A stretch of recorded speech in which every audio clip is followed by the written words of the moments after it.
वो लम्हा बड़ा सब्र आजमा था कि जब तकरीबन 6 लाख मुसलमान गाजी इल्मुद्दीन के जनाजे में खड़े थे और एक सवालिया निशान था सबके सामने कि हम लाखों लोग अपना एक गाजी नहीं बचा सके। यानी ये पाकिस्तान तो बना ही नामूसे मुस्तफ़ा सल्लल्लाहु अलैहि वसल्लम की हिफाजत के लिए था। यानी इसके बनाने का जो सबसे अहम पॉइंट था वो था जब गाजी इल्मुद्दीन शहीद कुद्दस सिर्रुल अजीज को अंग्रेज के दौर में फांसी पे लटका दिया गया लाहौर में।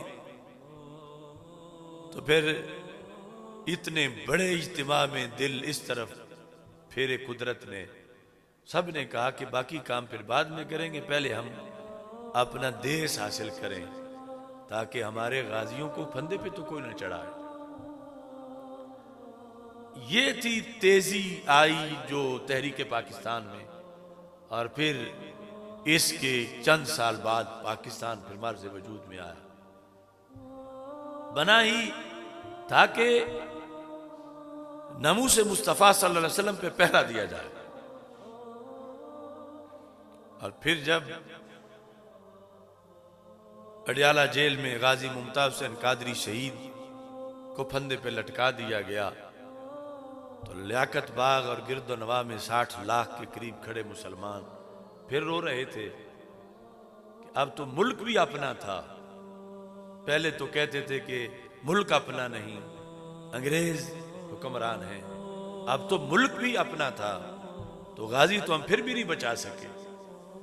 तो फिर एक नई सोच आई कि मुल्क तो अपना था मगर इख्तिदार दीन का नहीं था, जिस वजह से फिर नमूसे मुस्तफ़ा सल्लल्लाहु अलैहि वसल्लम के तहफ़्फ़ुज़ के मैदान में हमें ये जख्म चाटना पड़ा कि वो गाजी इस मुल्क के दारुल हुकूमत इस्लामाबाद में शहर के टाइम उसको फंदे पे लटका दिया गया।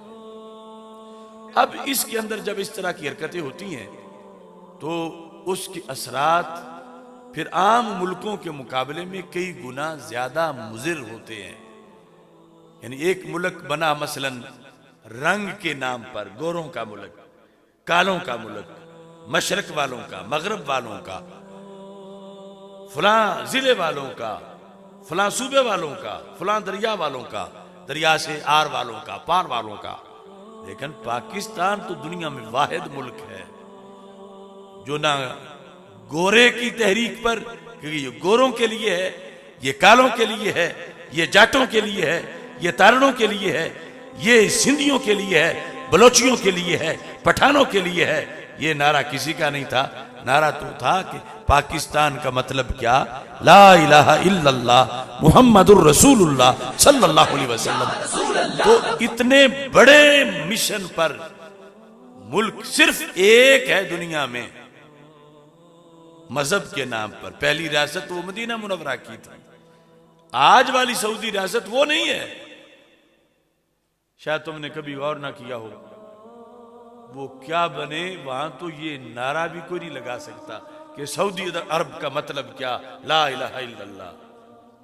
कोई मुझे तारीख में उनके यौम वतनी के किसी प्रोग्राम पर किसी बच्चे, किसी मुफ्ती, किसी वजीर की तरफ से ये नारा बता दे, सऊदी अरब का मतलब क्या, ला इलाहा इल्लल्लाह। और पाकिस्तान में हर गली मोहल्ले में छोटा सा बच्चा भी बोलेगा पाकिस्तान का मतलब क्या, ला इलाहा इल्लल्लाह मुहम्मदुर रसूलुल्लाह सल्लल्लाहु अलैहि वसल्लम। तो ये कोई छोटी बात नहीं, ये बहुत बड़ी बात है कि हम उस देश में रहते हैं। सऊदी मुल्क एक खानदान की हुकूमत है, वो कलमे की हुकूमत नहीं। उस मुल्क को बनाने में कलमे का दखल नहीं, एक खानदान का कब्जा है बरतानिया की मदद से। फिर जिस तरह जिधर जिधर देखते जाओ कौमियतें हैं कि फलां लोगों का देश है, पठानों का है, फारसी वालों का है, पंजाबी वालों का है, इस तरह की सूरत हाल। लेकिन पाकिस्तान पूरे का पूरा, इसका एक ही मकसद है कि पाकिस्तान का मतलब क्या, ला इलाहा इल्लल्लाह मुहम्मदुर रसूलुल्लाह सल्लल्लाहु अलैहि वसल्लम। अब इस देश में जब ऐसे काम होते हैं और ऐसे हुक्मरान होते हैं तो फिर नुकसान भी कई गुना ज्यादा होता है। गाजी साहब रहमतुल्लाह अलैह की शहादत के बाद दुबई में मैं मुसल्ला सुनाने गया तो भारत के बहुत से उलमा मेरे साथ आके मिले।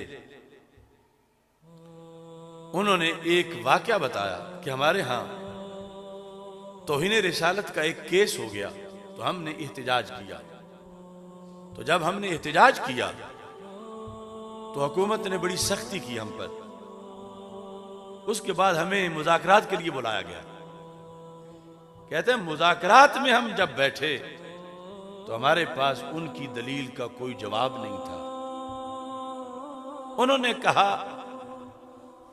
तुमने दीन के नाम पर हमसे हिस्सा अपना अलहदा लिया हुआ है, जिसे पाकिस्तान कहा जाता है।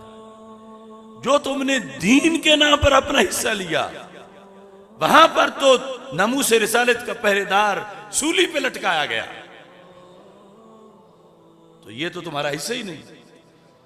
यहां तुम हमसे क्या मुतालबे करते हो? जो तुमने दीन के नाम पर, कलमे के नाम पर लिया, वहां तो तुम अपना गाजी बचा नहीं सके और तुम यहां हमसे बातें करते हो। तो ये जिस तरह वो सारे इस बात पर बड़े परेशान थे, मेरे सीने को भी जरब लगी कि देखो लिया किस काम के लिए हिस्सा था। बड़ों ने तो हक अदा कर दिया, लेकिन हम पिछले, हमसे पूछा जाएगा कि मस्जिद को क्यों मंदिर बनाने का मंसूबा बना। कोई इस चाहता है कि इसी मस्जिद को शराब खाना बनाया जाए, कोई कहता है इसको चकला बना लिया जाए, कोई कहता है इसको नाम नहाद रोशन ख्याली का मंदिर बना लिया जाए। लेकिन हम लब्बैक या रसूल अल्लाह सल्लल्लाहु अलैहि वसल्लम की सदा बुलंद करते हुए इस मिशन पे हैं कि ये मस्जिद है तो क़यामत तक मस्जिद ही रहेगी इंशाअल्लाह।